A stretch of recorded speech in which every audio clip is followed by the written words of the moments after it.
Greetings, family. Empress D on my walk. First of two. I hope everybody's well, family. I was having a conversation with actually two conversations today with two different melanated men. And both men shared with me a story of their their encounter with the police or an encounter their friend had with the police. And ever since having these conversations today, family, I haven't been able to get the content of the conversations out of my mind. I can only imagine how difficult it must be to be a melanated man operating within these societies. I can't even begin to pretend that I understand what it must feel like.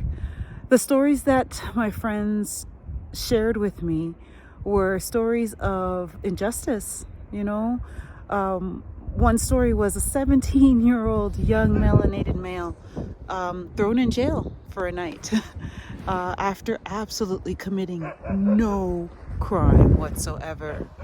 And the second story was of a story of a young melanated male who had contraband planted on him and again was thrown into jail after being beat up by law enforcement after just sitting in his car waiting for friends.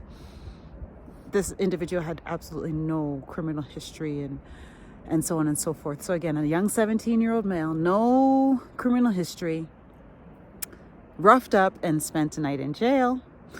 And a young melanated male just sitting, waiting, minding his own business, beat up, had contraband planted on him and spent time in jail and had to go through a whole process of clearing his name. Family, the injustices in this world are despicable.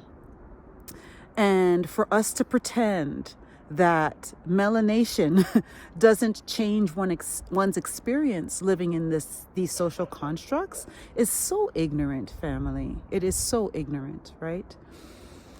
And so the altered experience that melanated individuals endure in our societies is real, family. Hi, doggy. It's real, right? And it's really telling when those attempts to deny it, right?